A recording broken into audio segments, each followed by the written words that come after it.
एक डिनर तक हर कोई इसे पाना चाहता है। ये सिर्फ कागज का टुकड़ा नहीं पर अपने आप में ही एक नशा है। पैसा एक ऐसी भाषा है जिसे पीएचडी करे क्लार्क से लेकर अनपढ़ एमएलए तक सब जानते हैं। ये पैसा ही तो है जिसने जंगलों में रहने वाले इंसान को इन बादलों को छूती इमारतों से लेकर हवा से भी तेज दौड़ने वाली गाड़ियों में बिठाया। पैसा एक ऐसा कागज का टुकड़ा जिसकी खुद में कोई औकात नहीं पर ये आपको दूसरी चीजों की कीमत बताता है। अब सवाल ये है कि पैसे में आखिर इतनी ताकत आई कहाँ से? चलो थोड़ा डिटेल में समझते हैं। आज से हजारों साल पहले इंसान लेन के लिए बार्टर सिस्टम का यूज करता था, जहां एक चीज खरीदने के लिए आपको कोई दूसरी चीज देनी पड़ती थी। यानी किसी के पास चावल है और उसे शुगर चाहिए तो उसे एक ऐसे इंसान को खोजना होगा जो शुगर बेचना चाहता हो और साथ ही उसे चावल की जरूरत हो। ऐसी कई प्रॉब्लम्स की वजह से लोगों ने कुछ अलग सोचा और शुरुआत हुई कमोडिटी की। इंसान ने उस हर एक चीज को पैसा बना दिया जो सबके काम आता था और लोग पशु, अनाज, टोबैको और अल्कोहल के जरिए व्यापार करने लगे। बट इसमें भी एक दिक्कत थी। इस बात का पता लगाना बहुत मुश्किल था कि मेरे पास जो चीज है उसकी सही कीमत क्या है। और कमोडिटी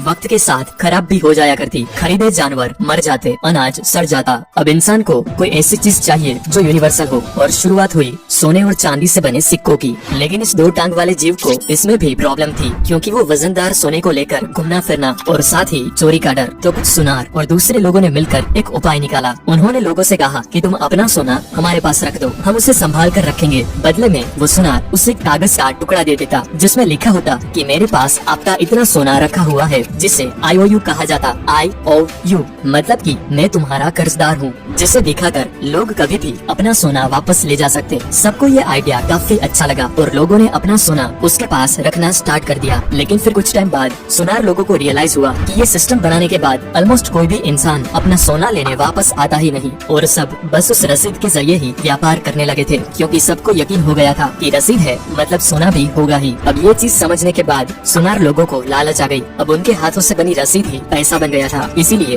उन्होंने फर्जी रसीदें बनाना स्टार्ट कर दी। उनके पास तो सोना होता भी नहीं था, लेकिन फिर भी वो ज्यादा रसीदें बनाते जाते। ऐसे स्टार्ट हुआ दुनिया का सबसे बड़ा लीगल स्कैम जो आज भी चल रहा है। वो सोना संभाल के रखने की दुकान दुनिया की पहली बैंक थी और वो रसीद दुनिया की पहली करेंसी माने नोट। अगर मैं आपसे पूछूं कि एक बैंक कैसे काम करता है तो आप कहोगे कि हम जो पैसे बैंक में डिपॉजिट करते हैं उसी से बैंक दूसरों को लोन देता है और उस पे कुछ इंटरेस्ट चार्ज करके बैंक प्रॉफिट कमाता है। Simple right? अब इस एक्सप्लेनेशन के हिसाब से बैंक की ऑपरेशन कुछ ऐसे होगी जैसे कल सुबह आप 1000 रूपए डिपॉजिट करने के लिए बैंक पे गए, आपने 2 500 के नोट बैंक में जमा करवाए। उसके बाद बैंक क्या करेगी, वो अपने रूल के हिसाब से 10% कैश रिजर्व रखेगी और बाकी के 900 रूपए किसी और को लोन पे दे देगी। और अगर ये बैंक उस लोन वाले इंसान से ईयरली 12% इंटरेस्ट चार्ज करती है और आपको ईयरली 4% इंटरेस्ट देती है, तो बीच का जो 8% बचा वो हुआ उनका मुनाफा। राइट? इसी बेसिक प्रिंसिपल पे दुनिया के सारे कमर्शियल बैंक्स ऑपरेट करते हैं। लेकिन बैंक्स बस ऐसे ही पैसा नहीं कमाते, इसके पीछे एक बहुत बड़ी गेम छुपी है जो मैक्सिमम लोगों को नहीं पता। और वो गेम ये है कि बैंक्स आपके 1000 रूपए की डिपॉजिट को आराम से 10,000 रूपए बना के उससे बिजनेस कर सकती है। और वो कैसे होता है चलो समझते हैं। मानो आप 1000 रूपए बैंक में जाके डिपॉजिट करते हो, बैंक अपने रूल के हिसाब से 10% कैश रिजर्व रखेगी और बाकी के 900 रूपए किसी को लोन पे दे देगी। पर ध्यान से देखिए यहाँ हुआ क्या। आपको अपने पैसे डिपॉजिट करने के बाद अगर आपका बैलेंस चेक करोगे तो आपको वो ही 1000 रूपए दिखाया जाएगा। और इधर जिस इंसान ने लोन के लिए अप्लाई किया था और बैंक ने उसे लोन दिया, वो भी अपना बैलेंस चेक करेगा तो उसको भी 900 रूपए दिखाई देंगे। इसका मतलब आप दोनों के हाथों में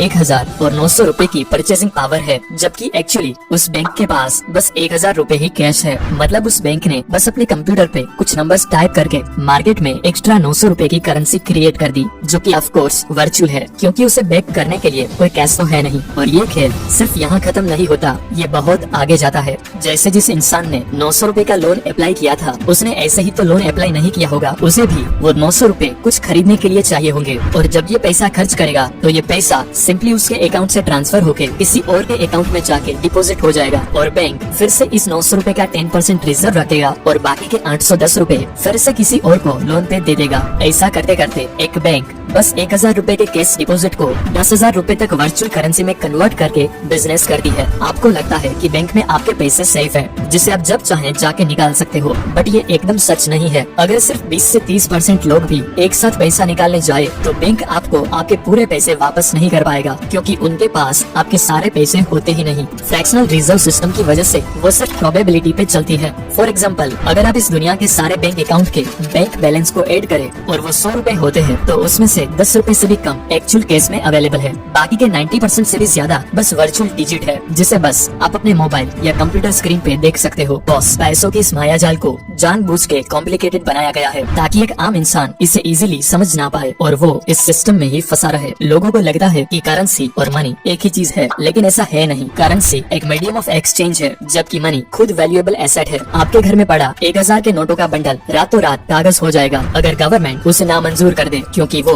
करेंसी है। लेकिन आपके घर में पड़ा सोने का सिक्का, चाहे दुनिया की कोई भी गवर्नमेंट कुछ भी बोल दे, उसकी वैल्यू उतनी ही रहेगी जितनी वो है। देखो बॉस, दूसरे इन्फ्लुएंसर्स आपको जो भी बोले कि गोल्ड बॉन्ड्स खरीदो, डिजिटल गोल्ड लो, गोल्ड के ETF में पैसा लगाओ, ये करो वो करो, वरना फलाना टैक्स लगेगा, ठिकाना टैक्स लगेगा। मैं कहूँगा रियल गोल्ड भी खरीदो, क्योंकि लाइफ के कुछ डिसीजंस टैक्स के आधार पर नहीं लिए जाते। अब आपके पास कहाँ 500,000 करोड़ है कि आपको 2-4% टैक्स की भी फिक्र करनी पड़े। और सच तो ये है कि पेंडेमिक के टाइम रियल माल ही काम आता है। आप किसी को अपना गोल्ड बॉन्ड का सर्टिफिकेट दिखा के पूरे साल का राशन नहीं खरीद सकते, लेकिन घर में पड़े सोने का एक छोटा सा हिस्सा फेंक के पूरे साल का बंदोबस्त किया जा सकता है। ये कागज सिर्फ भरोसा है और भरोसे पे ही दुनिया कायम है।